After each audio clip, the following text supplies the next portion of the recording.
Okay, so last time we left off from key issue one, we were talking about the diffusion of sports. The next thing, as I was reading through this, of course, I find a lot of things interesting, but some of the stuff that they really mention here is really kind of cool, I think. Things that I'm not sure kids ever think about, like why we eat the things we eat or where things came from, why so many of our Asian kids have talked about in class that they eat rice and how that's influenced, not just part of the culture, but how the climate influences that. So the first thing it mentions in key issue two, where our folk and pop material culture distributed, it talks about your three major things that it includes, okay? That material culture includes, which is clothing, food, and shelter. And they mention down on page 116 under folk and pop clothing that the major difference is that people living in folk cultures have traditionally worn clothing in part in response to distinctive agricultural practices and to climate conditions. Pop culture, on the other hand, is generally more of a reflection of the occupations rather than particular environments. So that's your two major big things. Um, and then here it's listed material culture diffuses slowly through the process of migration. Pop culture diffuses rapidly. Um, and access determined by having sufficient income to embrace it. And we've talked about that with the distance decay or the time space compression, where if you have access to the internet, you are going to more quickly get that pop culture than you would anything else. Okay. And that has a lot to do with it. The other thing it mentions style of clothing worn in response to distinctive agriculture. I already mentioned that. One of the things I wanted to talk about was they mentioned the dashiki and they mentioned the alute. So I went in and looked up those things so you guys could have a little idea of what they look like. This is your dashiki that you would find from your African, your Yoruba people of Nigeria. Okay, and I'm sure some of you have seen, I know I have, I've seen people wearing these before. And making them more westernized, as you can see, more fashionable to fit the Western trend of what people consider fashion. And then you have the Alute Parka. Um, Here, and you've got a lot of other different versions of what the parka would look like. But again, that's based on climate and why people would wear that. It's really not for fashion as much as it is for, again, keeping warm. Oh, I mentioned this in class, I think Monday and Tuesday. The images of the immigrants and what they would look like and why perhaps immigrants coming over now are not necessarily as distinctive as far as their clothing goes because they've already been somewhat westernized. Not completely, but somewhat westernized. So those were women from Guadalupe here. This was an Algerian man from Africa. This is a Hindu boy. These people, I believe, were from Sweden. At least it's thought to be from Sweden. It's another Guadalupe woman. Um, this was, I believe she was Dutch, but I cannot remember exactly. These were gypsies, Serbian gypsies here, okay, from Serbia. These were the most interesting, I thought. Um, Dutch women and pipers and Dutch children. They're so cute. Look at those shoes. Look at the shoes. This was a Greek soldier. Okay. And so these were all pictures taken, another girl from Sweden, um, on Ellis Island from when they came over. Look. But again, when you think about the reason why, oh goodness, German stowaway. When you look at that hairdo, when you think about why people dress the way they did, and you consider the climate and their environment as part of the reason, it kind of explains a lot of what they're wearing. Okay. It also mentions bottom of 116 wearing traditional clothing in countries dominated by culture. Um, and especially difficult has been the coexistence of the loose fitting combination. So it talks about when people visit other countries, um,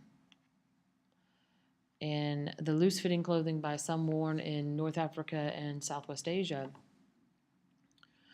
and the more more liberal, women's style of clothing, and how that can be upsetting to those that the dominant fashion is to wear. They call anything from a burqa, or also called a chador. Okay, again, is when you don't know the culture and you walk in looking like a Western, liberal, shorter clothing, it's very upsetting to those that are living in a society that their dominant fashion is to be much more conservative. So, and that's one of the things it mentions down on page 116. And also on the top part of 117, it says, on the other hand, European countries, including France and Belgium, prohibit women from wearing the burqa in public. Okay.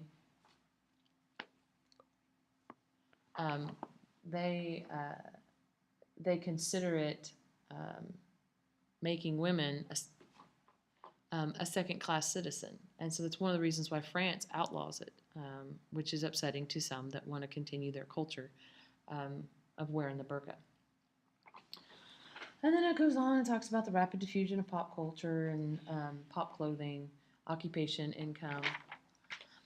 I would like you to know that Miss Baker is making faces at me right now, so that's why I can't focus. Yeah, I see you. Mm-hmm. So, anyways, good night, Miss Baker. So, moving on to 118. Let's look. Let's see. Oh, I also mentioned, I thought this was a cool picture of your typical Dutch wooden shoes. And why it's practical. Okay. Let's see. One of the other things I talked about with the diffusion of popular clothing styles is how quickly it happens now. Okay. Because of the improved communications, that rapid diffusion happens a lot quicker. It used to take years for fashion from Europe and Paris and some of your high fashion that started there and still continues there. It would take years for it to get anywhere else in the world. And now it's literally weeks before they have some kind of knockoff in some other store like Kohl's, or I say Kohl's because that's where I shop a lot. But you can have a knockoff from what they wore on the red carpet in some Paris trend. And it's literally within the week they've got some other kind of style that's close to it that John Q. Public and the peons can afford to buy. So it also mentions jeans as an important symbol of the diffusion of Western pop culture, but with a twist in Japan with customized patches and cutouts, in Korea, frayed, ripped, or shredded. Okay. The next thing it talks about is food, and this is what I really thought was interesting when it talks about what people eat. So I highlighted a couple of things in your book where it says, where it talks about the Abaponi people in Paraguay, where they eat jaguars, which I thought was cool and interesting since we are Flower Mound jaguars, stags and bulls to make them strong, brave, and swift. Okay, so there's a reason why people eat certain things because of their belief in what it does for them. Okay, the same reason why people diet and what they believe it does for them. The Ainu, I'm going to pronounce that wrong. Ainu people in Japan avoid eating, almost said others, avoid eating otters because they believe them to be forgetful animals. So they don't want you to forget your memory. They don't want to have a loss of memory, so they don't eat otters. And then the women in Chad don't eat chicken or goat before becoming pregnant, thinking that would be cause them to have less pain when they have children.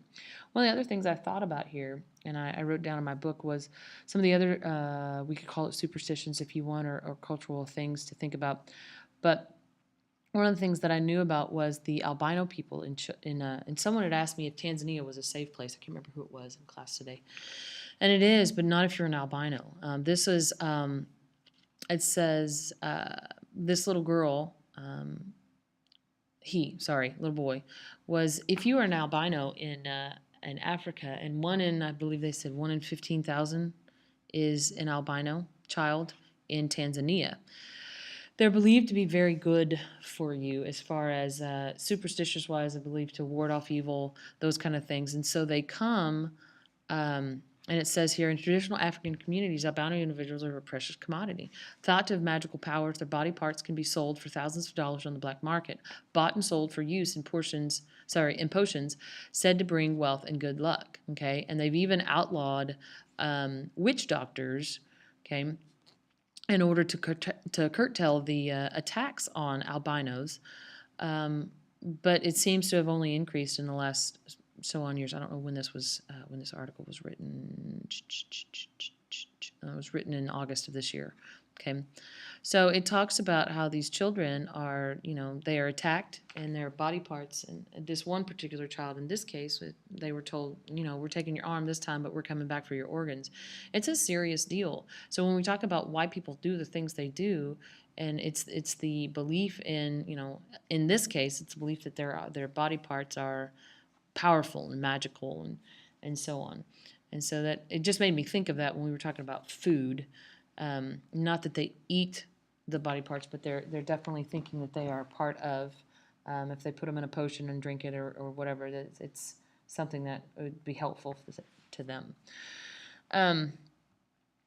And that was just a story that I remember reading about several years ago. Okay, so when we look at why people eat what they eat and how they eat it, and there's part of it has to do with environmental factors. Okay, rice is grown in milder, moisture regions, wheat in drier regions. Europe preference for quick frying foods resulted from fuel shortages. Okay, something that was going to cook real fast was something that you wanted so that you wouldn't waste a lot of fuel doing it. So that became kind of a staple. Northern Europe, abundant wood supply encouraged the slow stewing and roasting of foods. So that encouraged them to have more stews in Northern Europe, okay, which is, again, something that you would want in a colder climate. Okay. So I thought those things were interesting that not everybody always thinks about is your environment has a lot to do with why you eat what you eat, but it's not entirely the only thing that influences that. Okay, they also talk about taboos and what, again, interesting. Folk customs attribute a signature or distinctive characteristic to everything in nature. People may desire or avoid certain foods as a result. Okay, and we talked about that. They talked about the ancient Hebrews in the Bible forbidden to eat animals that don't chew their cud or that have cloven feet and fish lacking fins or scales. Okay, Muslims embrace the taboo against eating pork. Hindus embrace the taboo against consuming cattle. Okay, and they list the reasons, and that's something that we've talked about with kosher foods and Jews and cattle and the cows in India. It's also can be explained because cattle are used for so many things, and that in order to conserve the cattle and be able to have them for plowing and whatnot, it would be wise not to eat them. So it's not just religious, but it's also environmental in that regard. Okay, so I thought that was interesting. And it also talks about on the bottom of page 119 that in part the biblical food taboos were established in part to set the Hebrew people apart from others. So it's not just that it's environmental, it's not just that it's religious, but it's also just to set yourself apart. It's one of the reasons why the American English is different and is spelled differently than some of the British words, like favors in your British English is spelled with an O-U-R. And our language, the American language takes out the U, replaces the C with the S. Some of that was to set ourselves apart from British English, okay, because we were so bent on being not part of England when we first started out here in the U.S.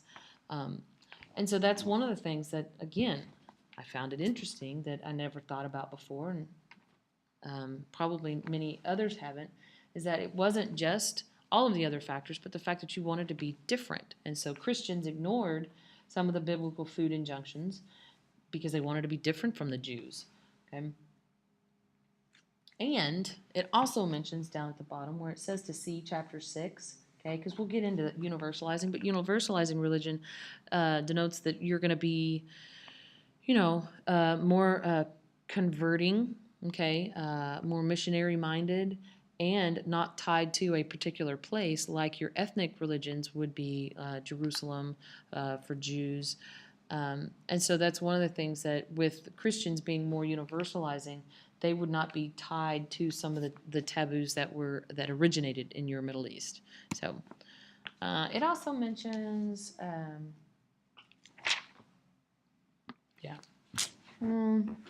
talks about the popular food culture. Pop food preferences are influenced more by cultural values than by environmental features. So that's one of the things. Folk food is more influenced by environment. Pop food is influenced more by your cultural values. Okay. And then it talks about Coke, and what I thought was really interesting was the difference in politics. Down at the bottom, it says cola preferences are influenced by politics in Russia. Under communism, government officials made a deal with Pepsi to allow the cola to be sold in the Soviet Union. But with the breakup of the Soviet Union and the end of communism, Coke entered the Russian market. And Russians quickly switched their preference to Coke because Pepsi was associated with the discredited communist government. So just because of politics, people switched to kind of separate themselves away from the old regime. Okay. Again, something that's not always thought of as to why people drink what they drink or say what they say or eat what they eat. And then it also mentions in Southwest Asia, religion influences cola preferences. So not just politics, but religion. At one time, the region's predominantly Muslim countries boycotted products that were sold in predominantly Jewish Israel. Okay, and because of that, because Coke, but not Pepsi, was sold in Israel, and most of Israel's neighbors, Pepsi was preferred. Okay, so again, religiously, if some group that you don't necessarily associate with or agree with does one thing, you might do the exact opposite just to distance yourself and make yourself very apparent that you're not the same. Okay. And then it talks about wine, and we're going to get into wine later, so I'm going to stop this now because I know it's gotten to the length that I want it to get to. But this is not the end of key issue 2. I will finish up key issue 2 in another video.